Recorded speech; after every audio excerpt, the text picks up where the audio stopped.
A seleção brasileira perdeu, sem condições, para a Argentina. Apesar de ter uma equipe equilibrada, o Brasil e a Argentina sempre estiveram em lados opostos desde o nascimento do futebol. Os dois países da região da América do Sul são berços de muitos talentos excepcionais do futebol mundial ao longo das gerações.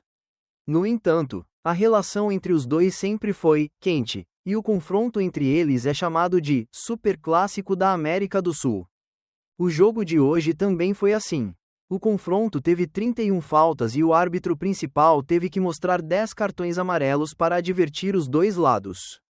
Os dois times estavam tão tensos que o placar foi uma surpresa. A equipe anfitriã, a Argentina, goleou o grande rival por 4-1. Quem testemunhou o jogo não podia acreditar que era um confronto entre os dois gigantes do futebol da América do Sul.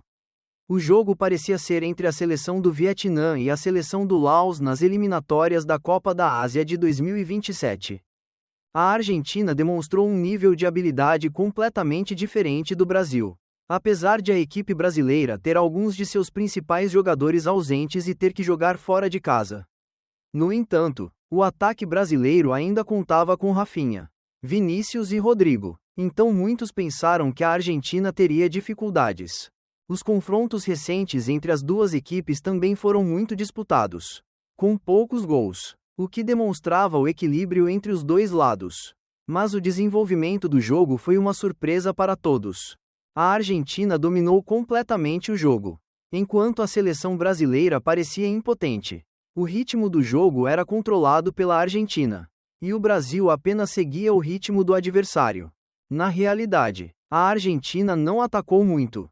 Em 90 minutos, eles tiveram apenas 12 finalizações em direção ao gol adversário, com 7 delas acertando o alvo e resultando em 4 gols.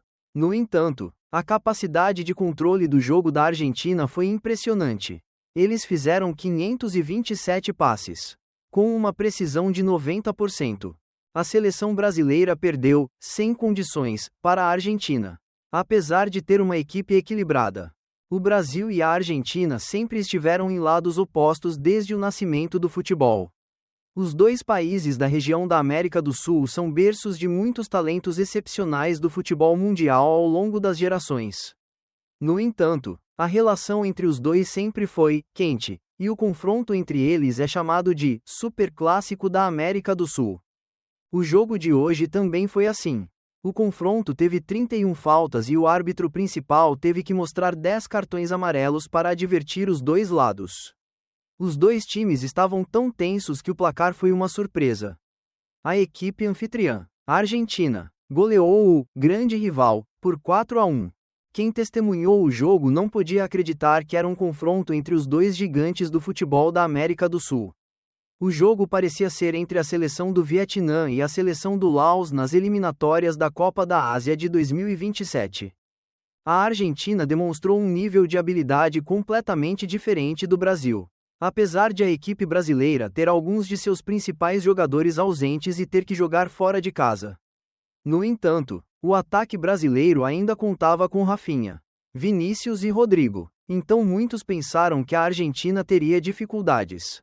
Os confrontos recentes entre as duas equipes também foram muito disputados, com poucos gols, o que demonstrava o equilíbrio entre os dois lados. Mas o desenvolvimento do jogo foi uma surpresa para todos. A Argentina dominou completamente o jogo, enquanto a seleção brasileira parecia impotente. O ritmo do jogo era controlado pela Argentina, e o Brasil apenas seguia o ritmo do adversário. Na realidade, a Argentina não atacou muito. Em 90 minutos, eles tiveram apenas 12 finalizações em direção ao gol adversário, com 7 delas acertando o alvo e resultando em 4 gols. No entanto, a capacidade de controle do jogo da Argentina foi impressionante. Eles fizeram 527 passes, com uma precisão de 90%. Os jogadores do técnico Scaloni costumam iniciar o jogo de forma lenta e aumentar a velocidade de forma repentina no terço final do campo adversário. Os meias laterais não costumam ficar nas laterais, mas quando necessário, eles aparecem no momento certo. Os 4 gols da Argentina foram uma surpresa para a defesa do Brasil. Além de ser eficaz no ataque, A Argentina também defendeu de forma excepcional. A equipe anfitriã cortou as jogadas do Brasil desde o início. Antes mesmo de qualquer ameaça. Eles realizaram 12 dos 13 cortes de bola, com 8 interceptações e 5 bloqueios. O goleiro Martinez quase não teve trabalho. É importante lembrar que o gol sofrido pela Argentina neste jogo foi resultado de um erro individual de Romero. Dorival Júnior faz o Brasil ficar para trás, em relação à Argentina.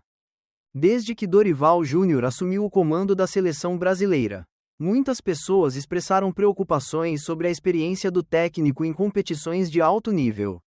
Essas preocupações estão se tornando realidade, pois o técnico de 62 anos continua a tomar decisões que parecem não ser muito lógicas. Desde a convocação dos jogadores, Dorival já foi questionado. Guilherme Arana, jogador que atua no Campeonato Brasileiro, foi convocado em vez de Carlos Augusto, zagueiro que atua no Inter de Milão. Antony, que está em alta no Real Betis, também foi deixado de fora para dar espaço a Endrick, jogador que é reserva no Real Madrid. Olhando para a defesa do Brasil na partida contra a Argentina, apenas Marquinhos parece confiável. A realidade provou isso. A equipe anfitriã explorou ao máximo as fraquezas dos laterais Arana e Wesley. O zagueiro Murilo também teve um dia desastroso, cometendo erros que levaram aos 2 primeiros gols da Argentina. Além da defesa, o meio-campo do Brasil também tem problemas graves. Joelinton, André e Rodrigo não são exemplos de meio-campistas que dominam a bola. Eles têm pontos fortes individuais, mas não podem ser comparados à habilidade de Paul, Enzo Fernandes ou McAllister em controlar o ritmo do jogo. Como resultado, os 3 motores do ataque brasileiro não puderam se destacar devido à fome de bola. A capacidade de conexão entre os jogadores brasileiros no campo adversário foi quase nula. Sempre que Vinícius tinha a bola, ele apenas a mantinha até perdê-la. Rafinha era quase invisível. E Rodrigo teve um desempenho tão ruim que foi substituído após 45 minutos.